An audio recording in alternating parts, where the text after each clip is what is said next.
सद्गुरु एकनाथ महाराज की जय. महाराजांच्या कृपेनं हा सत्संग सुरू आहे.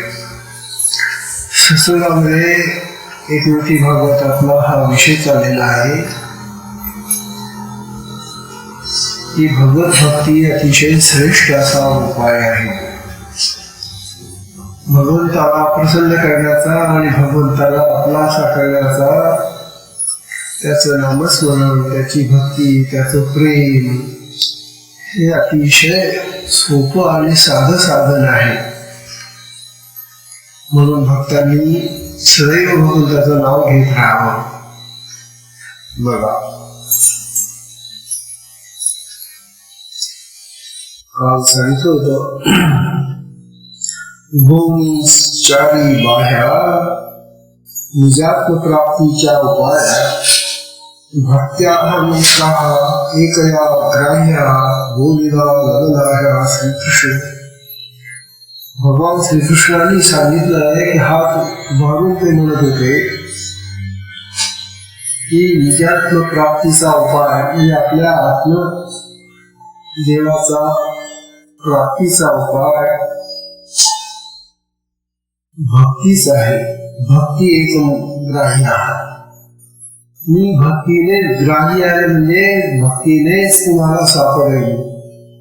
अन्य दुसऱ्या उपायांनी करा तुम्ही, परंतु भक्ती हा सोपा आणि साधा मार्ग असून सत्य भगवंताला वश करणारा असा मार्ग आहे. आजचा पुढचा विषय आहे 34वा श्लोक. ये भगवता प्रोक्ता उपायाहम आत्मलब्धये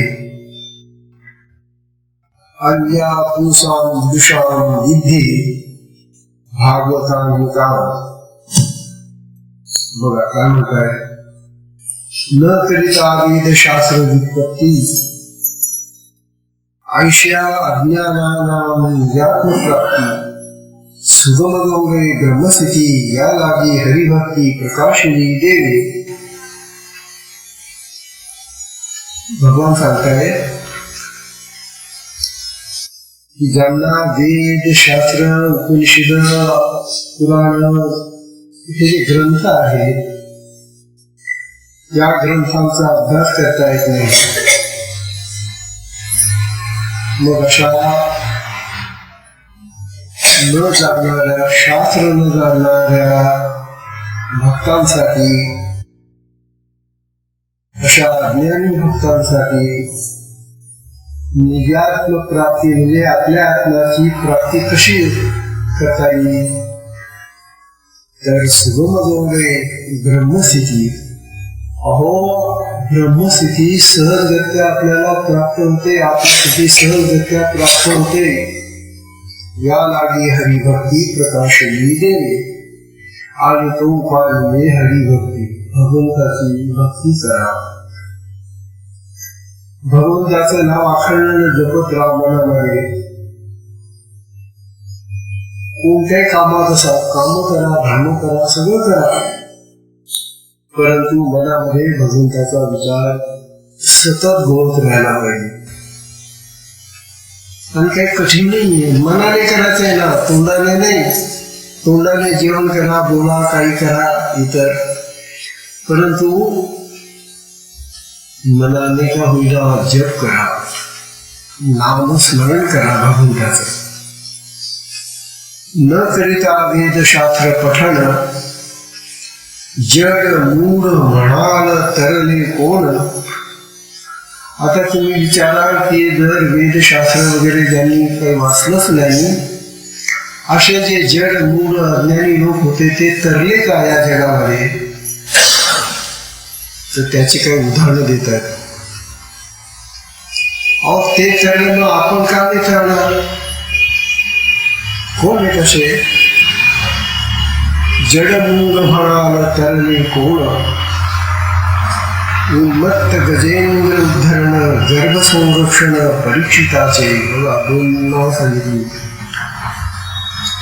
गजेंद्राचा उद्धार झालेला आहे. गजेंद्र हाती होता, त्या हत्तीचं सुद्धा उद्धार झालाय भगवंताने. त्याने ते जे कमळ होतं पाण्यातलं, ते कमळ भगवंताला अर्पण केलं होतं. काय केलं नाही त्याने, हत्ती होता तो.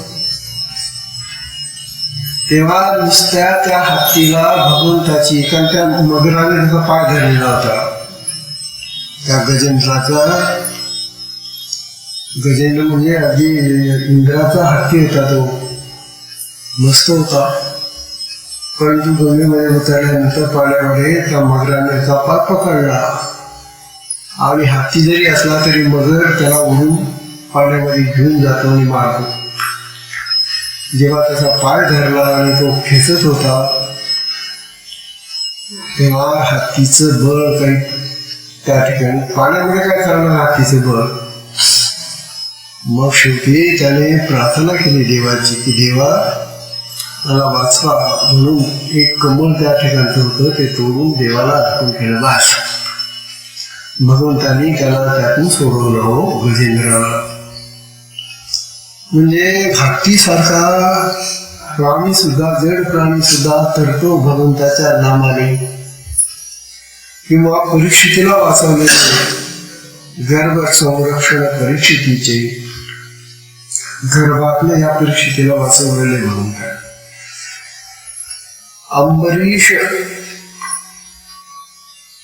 गर्भ निवारण कराव्या भक्तीचं कारण. अहम भक्त पराधीना स्वमुखे नारायण बोलिला. अरे अंबरीशाला सुद्धा भगवंतांनी गर्भामध्ये संरक्षण दिलेले म्हणून तो बाहेर आला.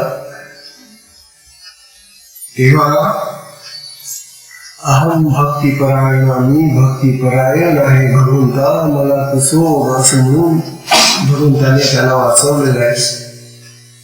आता गर्भामध्ये कुठं ज्ञान असतं का कोणाला? गर्भामध्ये तर काहीच कळत नाही.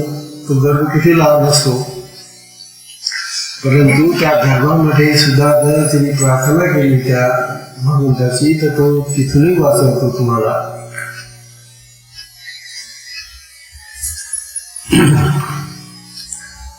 आता हे तर मनुष्य प्राणी होते त्यांना, किंवा इतर जनावर होती, पण पुष्कळशा वनचर प्राण्यांना सुद्धा भगवंताने वाचवलेले. यात्री वनचर वानर नेणू किती, मग वानरांना वाचवलेले भगवंताने.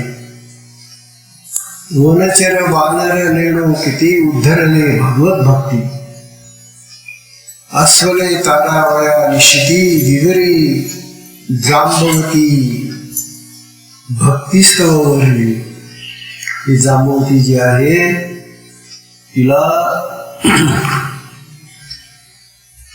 बिळामधून वाचवलेलं आहे भगवंताने. बघा,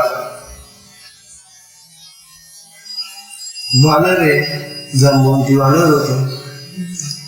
वानरांना सुद्धा भगवंताने वाचवलेलं आहे. आपण तर माणसं होतो. मग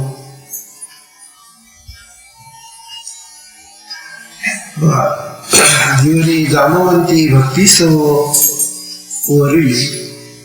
जाणपा अविवेकी केवळ गवळी गोधणी गोपाळ.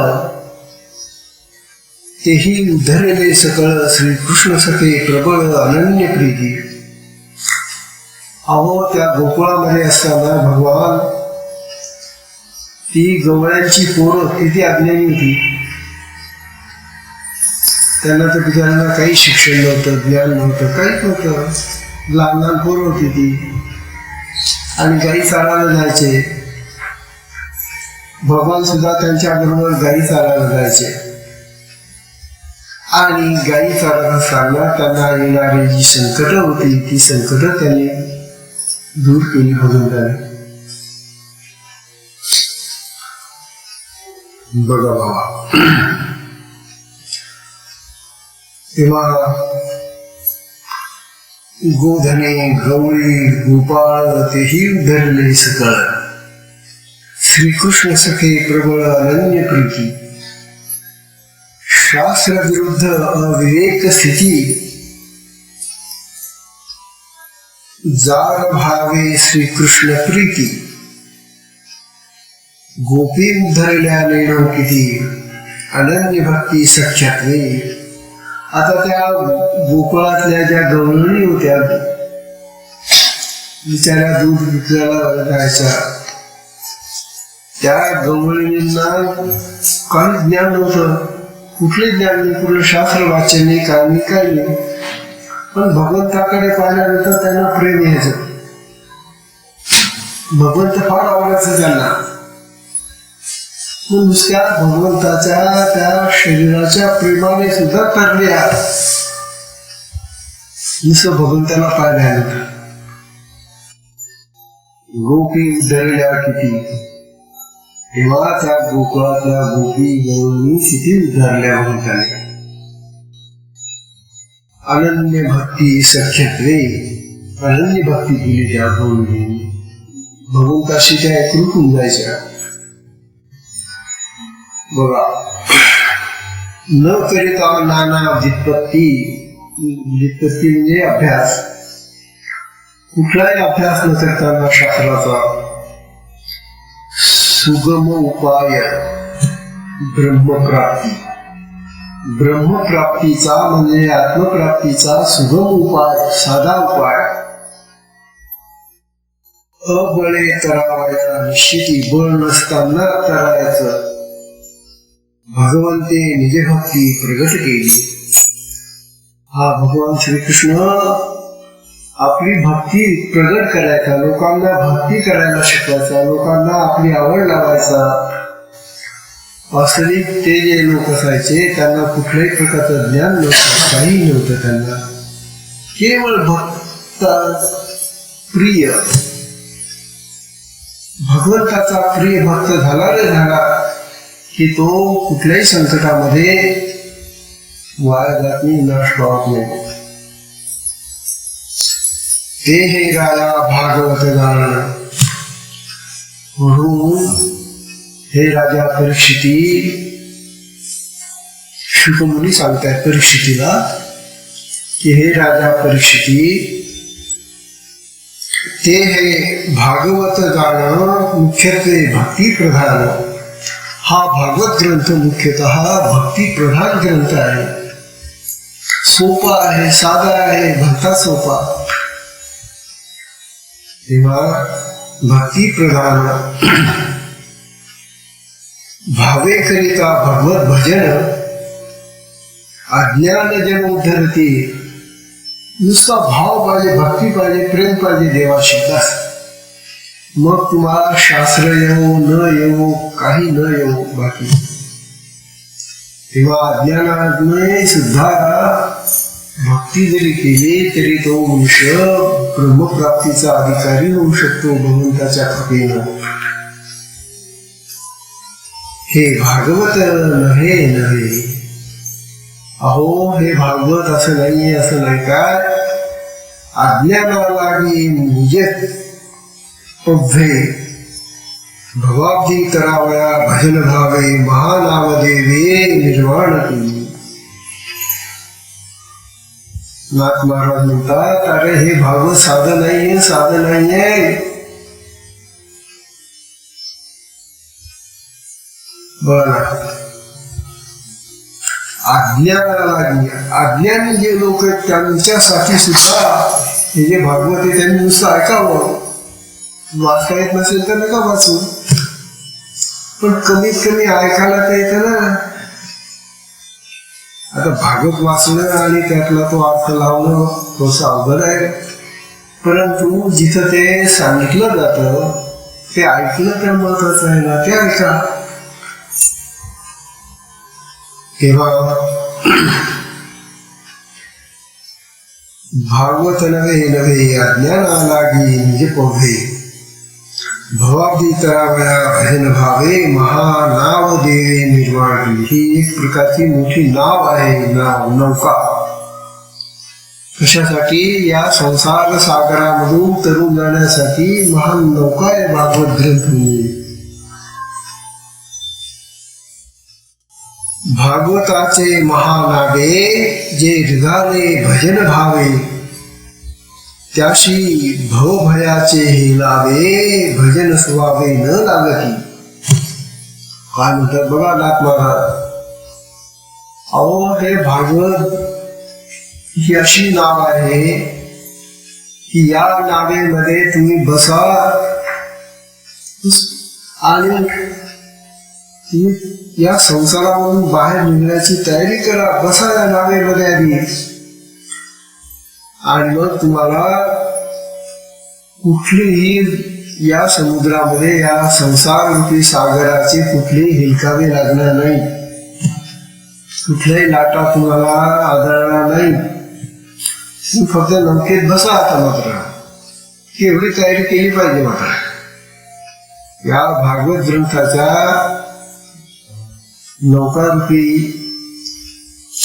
नावेमध्ये तुम्ही जर बसून घेतलं तर तुम्हाला कुठलाही त्रास न होताना सुखरूप होईल. पाणी सोडलेली नाव त्याशी भवभयाचे हे लावे भजन सुवावे न लागती. भजनाचं इतकं महत्व आहे, भगवंताच्या नावाचं इतकं महत्व आहे की आपल्याला कुठलाही त्रास न होताना आपल्याला या संसार सागरावरून पार जाता येतं. स्त्री शूद्रादी आघावे. आता विशेषतः एक काळ असा होता आपल्या देशामध्ये की स्त्रियांना हे स्वातंत्र्य नव्हतं शिक्षणाचं. त्यामुळे स्त्रिया निरक्षर असायच्या, विचार वाचता येत नसे, लिहिता येत नसे.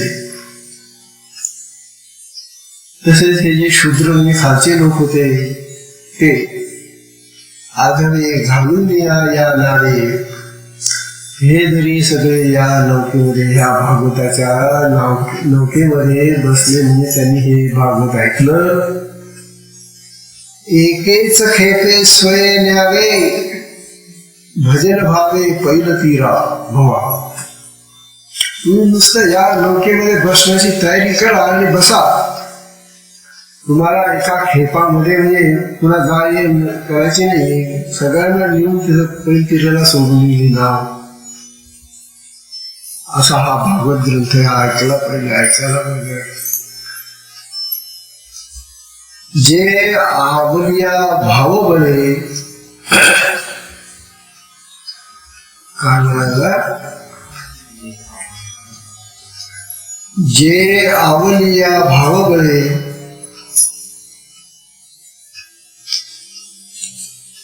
तोही कर्म अकर्माचे क्रूर जाळे स्वबोधाचे पाणी ढाळे काढिता एक वेळे जात्मतीरा. नाक मारून होतात. भाव बळाने, भाव पाहिजे, भाव म्हणजे भक्ती प्रेम, भगवंताची भक्ती प्रेम मनात धरा. भाव बळाने या नावेला वल्लवू लागले तर कर्म आणि कर्मरूप खूप असे जलप्राणी असतील कोणी त्या सागरामध्ये, त्यांना तोडून मोडून ही नौका बाहेर जाईल. कारण संसार रूपी सागरातून बाहेर पडणं भरच कठीण आहे हो. हा सागर इथं सागरासारखा नाही. इथं सागर बिचारे त्या मानाने तसे बरे, पण संसार रूपी सागरामध्ये भलतेच अडथळे, भलतेच जाळे, भलतीच बंधन आहेत. या सगळ्या बंधनातून बाहेर पडणं मोठं कठीण आहे. म्हणून संसार रूपी जाळ्यातून बाहेर पडण्यासाठी तुम्हाला हा ग्रंथराज तुम्हाला नौके समान आहे. बस ऐका तुम्ही हे भागवत. तुम्हाला इच्छा होईल की चला बसूया या नौकेमध्ये आपण. काही खर्च नाही हो, काही किराया द्यायचा नाही, फुकट बसा. ऐका ना, फुकट आहे ना. काय इथं काय घेतं का आम्ही? तुमच्याकडे तुम्ही काही वर्गणी घेतो आम्ही ऐकल्याबद्दल? उलट म्हणजे जाताना प्रसाद देतो तुम्हाला. नातून गोड करून जा बाबांनो. बसायला सगळं व्यवस्थित आरामशीर, वर पंखे लावून घ्या. सगळं आहे, फक्त इच्छा पाहिजे मुख्य होता. अशी तुमची दृढ इच्छा राहिली तर निश्चितपणे तुमचा उद्धार आहे. बाप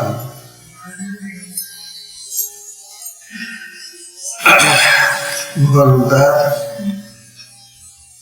वैराग्याचे निज नावाडे आढळ बैसले चहूकडे विषयांचे आदळ रोकडे चुकवणी धडपुडे काढती काठा. अरे या लोकेला असे काही बंधवणारे नावाडी मिळालेले आहेत. ते या नौकेच्या चारी बाजूला बसलेले आहेत नौका हाकलण्यासाठी. आणि ते कसे म्हणे वैराग्याचे विरक्त ते स्वतः वैराग्याचे निज नावाडे आढळ बैसले चौकडे. ते अगदी मजबूत बसलेले चारी बाजूला नौकेच्या.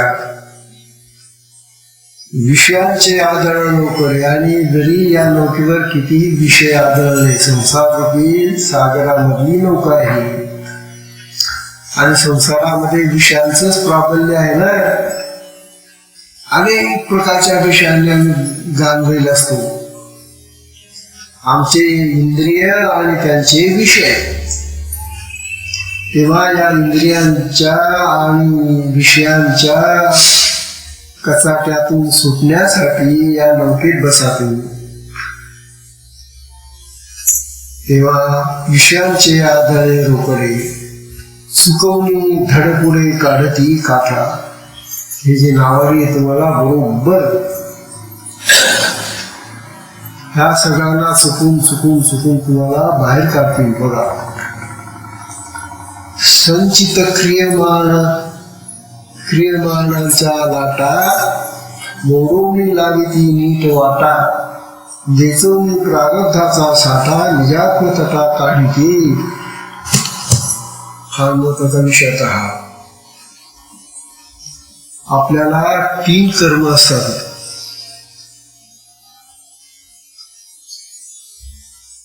या 3 कर्मांच्या चकाट्यातून आम्हाला बाहेर पडायचंय.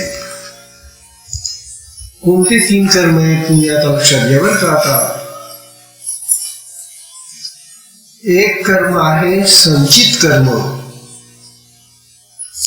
दुसरं कर्म आहे क्रियमाण कर्म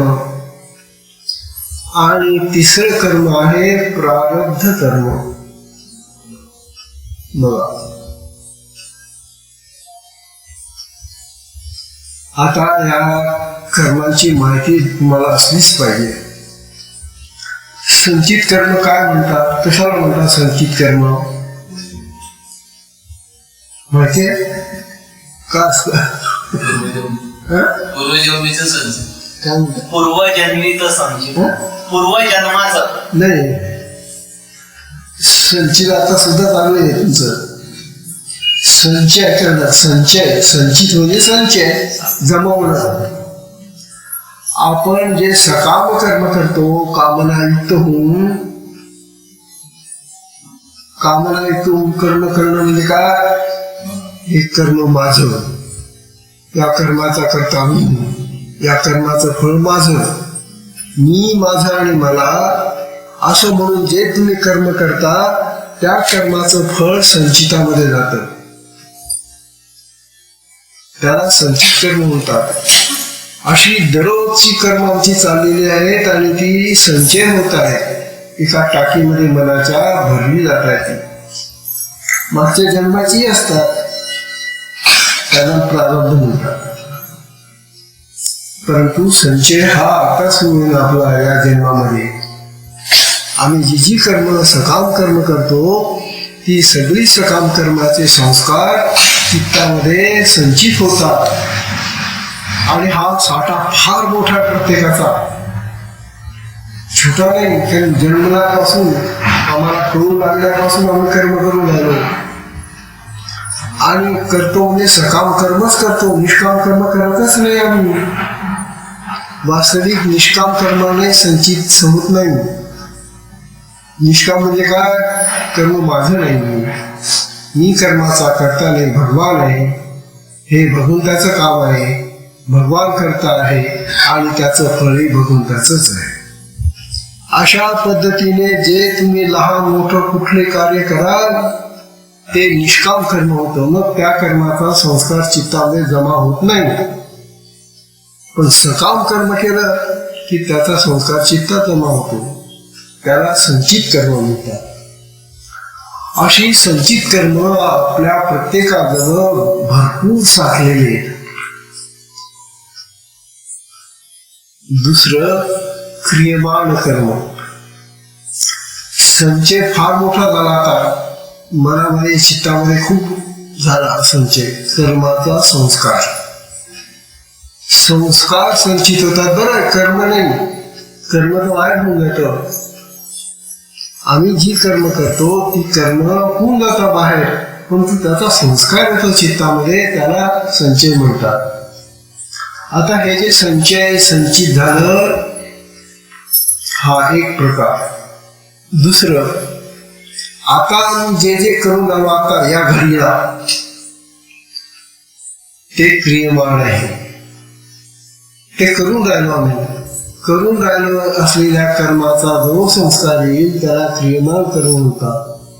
संचित म्हणजे जे जमा होऊन गेलेले आता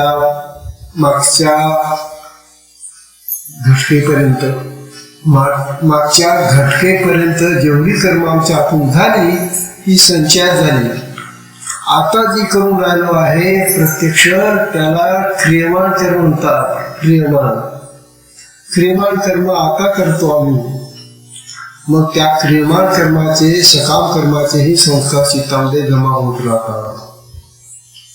थोडक्यात तुम्हाला उदाहरण द्यायचं म्हणजे असं की एक पाण्याची टाकी आहे. पाण्याच्या टाकीमध्ये आधी पाणी भरलेलं आहे. हे जे पाणी तुम्ही भरलं काल आज आतापर्यंत त्याचा संचय झालेला आहे की नाही. हा जो संचय आहे याला संचित म्हणतात. आता जे नवीन पाणी येऊन राहिलं नळाने पुन्हा त्याच्यामध्ये पडून राहिलं ते क्रियमान कर्माचे संस्कार आहे. अशा तऱ्हेनं संचित आणि क्रियमान कर्मांनी टाक्या भरल्या जातात मनाच्या, बुद्धीच्या, चित्ताच्या. तिसरा प्रकार आहे प्रारब्धाता. यांनी जे सांगितलं ना पूर्वजन्माचं. मागच्या जन्मी आम्ही असंख्य कर्म करत आलेलो, त्यांचे संस्कार पुढे जातील. कर्म तर ते मागे होऊन गेले, परंतु त्यांचे संस्कार पुन्हा आणखी आम्ही घेऊन आलो या जन्मामध्ये.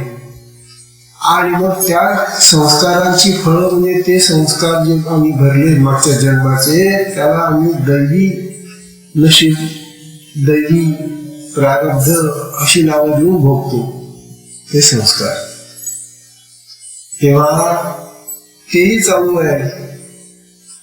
प्रारब्ध भोगावं लागतं, भोगून संपतं.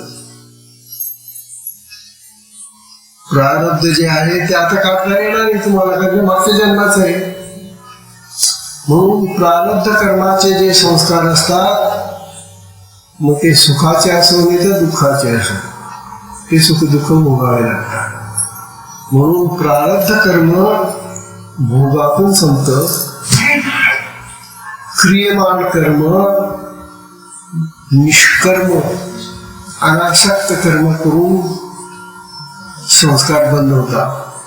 आणि मग आता राहिलेलं जे संचित आहे ते आपल्या साधनेनं संपतं. क्रियाशक्तीची आपली कुंडलिनी ती जागृत झाली. ह्या ज्या अनेक प्रकारच्या क्रिया आणि होतात त्याच्यामधून संचित बाहेर पडतं. संचिताला शक्ती बाहेर घालवते. क्रियमानाला निष्काम कर्माने बंद करता येतं, तोंड बंद करून टाकायचं. आणि प्रारब्ध कर्म मात्र भोगावं लागतं, भोगून संपतं ते. असं ह्या तिन्ही कर्मांचं स्वरूप आहे. आणि हे तिन्ही प्रकारचे कर्म आपल्याला अडकावे संसारामध्ये. म्हणून भगवंताची पुन्हा प्रार्थना करायला पाहिजे. भगवंता धाव बाबा आता तू सोडव, आता आम्हाला निष्काम करू दे, आता शिकव आता. आतापर्यंत सकाम कर्म करून करून करून थकलो आता बस, आता नको आम्हाला हे कर्म. अशा प्रकारे संचित क्रियमाणांच्या लाटा बर का मोडून लागती नीट वाटा, वेचून प्रारब्धाचा साठा निजात्मकता काढती. तेव्हा या भागवत ग्रंथातून भगवंताच्या भक्तीनं आपण या संस्कार क्रियमान आणि संचित कर्माच्या या लाटा बाजूला सारून आपण सुटू शकतो. तेव्हा भगवंताचं भजन पूजन अर्चन भक्ती करा असं म्हणतात. बघा तेथ गुरुवचन साचो काढे. आता पुन्हा आलं आपल्या बळावर हे तिन्ही कर्म त्याचे कर्माचे संस्कार घालून शुद्ध होणं मोठं कठीण आहे. कारण आपल्या चित्तामध्ये तीन प्रकारचे कर्म आहे. प्रारब्ध कर्माचे संस्कार आहे, संचित आहे आणि प्रेमान दररोज भरतच आहे. मग महाराज आता हे इतकं कसं का आमच्या नुकसान आहे? उपाय सांगतायत आणि तो आपला उपाय आहे. ते म्हणतात बघा तेच गुरुवचन साचो उपाय. अरे सद्गुरूंची मदत घ्या तुम्ही. सद्गुरूंच्या वचनाने सद्गुरूंच्या कृपेनं तुमचं हे जे सगळं आहे हे निवारलं जाईल. सद्गुरू तुम्हाला साधन देतील आणि त्या साधनेने तुमचे हे सगळे संस्कार निघून स्वच्छ होऊन जात करणं. आपली शक्तिपात दीक्षा ही संचित कर्माला घालवणारी आहे. एरवी संचित कर्म जाता जात नाही कुठल्याही अन्य मार्गाने. ही कुंडलिनी शक्ती जागृत झाल्यानंतर ती बरोबर आपण त्या जमलेला संस्कार. म्हणून नाथांनी बरोबर गुरुंचं या ठिकाणी स्थान दाखवलं. ते तर गुरुवचन साचवून काढे सांभाळित उणे पुरे. तुमचं जे काय उणं पुरं व्हायला असेल ना ते गुरुवचन सांभाळून घेतं. भूत दयेचे दोरे निज निर्धारे वेठती ओढती. म्हणून भगवंताचं हे जे पुढचं आपल्याला भक्तीचं साधन लाभण्यासाठी आधी गुरु करायला पाहिजे. गुरुवचनाने गुरुभक्तीने गुरुंच्या कृपेनं तुम्हाला ती साधना दिली जाते आणि त्या साधनेनं तुम्हाला मग भक्ती चांगली जमते. मग भक्ती म्हणा कोणती साधना करा तुम्ही गुरु पाहिजे. बघा तेव्हा एकाएकी एकसरी काढिली परात्पर केली तेव्हा प्रत्यावृत्ती झाली आत्मसाक्षात्कारी कुंडली.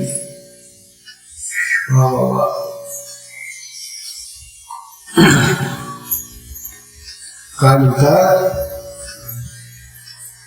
यामध्ये काही न्यून अधिक झाल्यास गुरुवचन सांभाळून घेतात. हे झालं नाव तीराला लागत असता भूतदेच्या दोराने आत्मनिर्धाराने ते ओढतात गुरु. तेव्हा त्या सपाट्या सरशी ती नौका परतीराला लागले. सर्वांना एकदम परतीरावर उतरवतात आणि मग आत्मसाक्षात्कार झाल्याने पुनरावृत्ती खुंटून ये जा करावे लागत नाही. परतीराला गेले भागवताच्या या नावेत बसून तुम्ही पहिलं तीराला पोचले की मग तुम्हाला आत्मसाक्षात्कार होतो, ब्रह्मज्ञान होतं, आत्मज्ञान होतं आणि मग तुम्हाला पुन्हा पुन्हा या नौकेकडे येण्याची गरज नाही. तुमचा प्रवास संपला. मग जाण्या येण्याचा जन्म मरणाचा प्रवास संपून जातो. तेव्हा बसायला या नौकेमध्ये या नाव चलाला ऐकायला एक धरीला पुरे पुरे भाव तेने गुरुने चिन्ह होय वाव. जर खरोखर भाव भक्तीने तुम्ही या नौकेत बसलात ऐकलं हे तर बुडण्याची शक्यताच नाही. बुडणे होय वावो, बुडणे वावो म्हणजे व्यर्थ होतं बुडणं. मग टाकावं जो ठावो तो स्वयमेव आपण होय. येथ पोहणं अभिन करणे, इथं पोहायचं नाहीये. बिना पोहता तुम्ही पहिलं तीराला जाता त्या सागरामधून. प्रयासे विण प्राप्ती घेणे, कुठलाही प्रयास म्हणजे कष्ट घ्यायचे नाही, कष्टाशिवाय प्राप्ती आहे. सुखोपाय ब्रह्म पावणे, आणि अत्यंत सुखानं सहजगत्या ब्रह्माची प्राप्ती करणं. या लागी नारायणे प्रकाशली भक्ती. यासाठी भगवंताने भक्तीचा मार्ग तुमच्यासाठी उघडलेला आहे. तो भक्तीचा मार्ग धरा. भागधर्माची स्थिती बाळी भोळी भवाब्दी तरती. सुखोपाय ब्रह्मप्राप्ती तेची श्लोकाती विषद सांगे. अहो भोळी भाळी लोक सुद्धा भक्तीच्या मार्गाने आतापर्यंत तरुण गेलेले आहेत. मग आपण तर चांगलं पाहू. तर आपल्याला सहजगत्या या संसार रूपी जाळ्यातून सहज सुटून ब्रह्मप्राप्ती करता येईल. ब्रह्मप्राप्ती व्हायला पाहिजे, आत्मज्ञान प्राप्त व्हायला पाहिजे असं म्हणतात. त्यानंतर 35वा श्लोक येतो पुढचा. ज्ञानास्थाय नरो राजन प्रवाद्येत कहीची. धावन निमित्य वा नेत्रे न स्खलेन पतेह दिह. जो श्रुती स्मृती नेणता, ज्याला शास्त्राचा अभ्यास आहे. श्रुती आणि स्मृती हे आपले दोन ग्रंथ आहेत. श्रुती म्हणजे वेद आणि स्मृती म्हणजे त्यानंतर काढलेली नाना प्रकारची त्या वेदांवरची रचना. त्यांना वेद आणि स्मृती अशी नाव आहे. त्यांचा निर्णता म्हणजे न जाणणारा, ज्याला वेदही माहिती नाही, उपनिषद माहिती नाही, पुराण माहिती नाही, ग्रंथ माहिती नाही, असा जो कोणी असेल. भावे भजे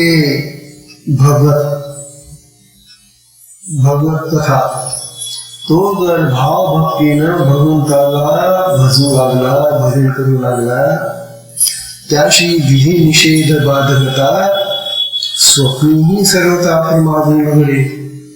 बरोबर किती अज्ञानी असावा तुम्ही. कुठली शास्त्र वाचलेलं नाही, पण भाव भक्तीला इतका मजबूत भाव पाहिजे, इतकं प्रेम पाहिजे की भगवंताला भजन करून तुम्ही बरोबर तुम्हाला ती ब्रह्मप्राप्ती प्राप्त करता येते. सर्वथा प्रमादून न त्यात काही चूक होणार नाही, तुम्हाला ती ब्रह्मप्राप्ती होणारच. सद्भावेशी सप्रेम आचरिता भागवत धर्म, बाधू न शके कर्म कर्म, भावे पुरुषोत्तम संतुष्ट सदा. बस तो पुरुषोत्तम संतुष्ट राहिला तुमच्यावर, तो भगवान. मग तुम्ही कर्म अकर्म विकर्म कुठलाही काही करा, त्यातून तुम्हाला तो सोडवतो आणि तुम्हाला यश देतो प्रत्येक ठिकाणी. आणि त्या यशानं तुम्ही पुढे पुढे जाऊन ब्रह्मसिद्धी प्राप्त करता. श्रुती स्मृती हे दोन्ही डोळे येणे विण जे आंधळे, तेही हरिभजनी धावता भाव बळे. पडेना अडखळेना सप्रेम योगे ग्रहा. वास्तविक श्रुती आणि स्मृती हे आमचे दोन डोळे असतात ज्ञानाचे. ज्यांना श्रुतीने वेद वाचता येतात, वेद कळतात आणि स्मृती कळतात.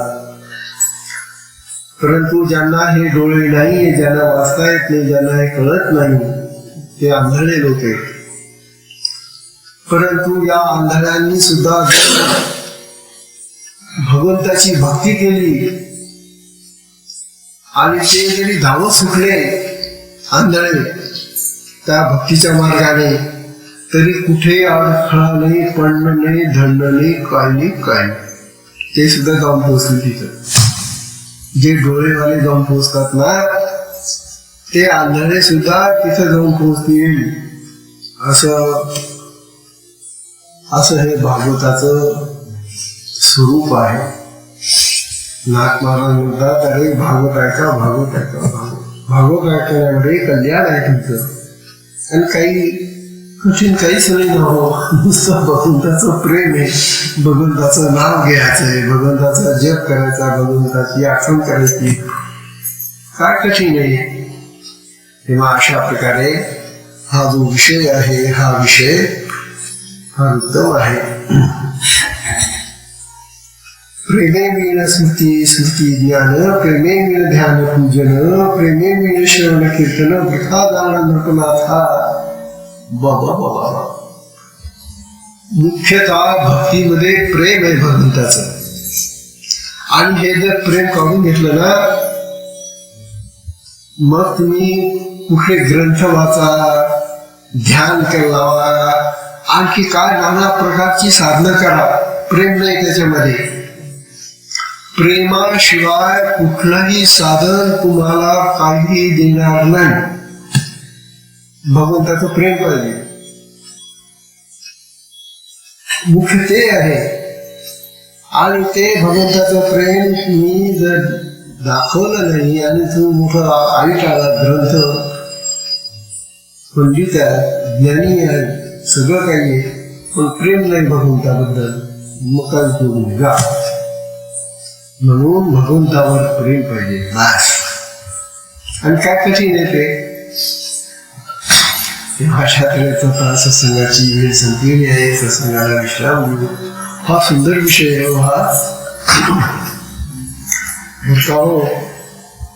हा अत्यंत सुंदर विषय आहे बरं का. उद्याला इथून सुरू करायचं आपल्याला. चला आजच्या सत्संगाला विश्राम देऊया. हरिओम.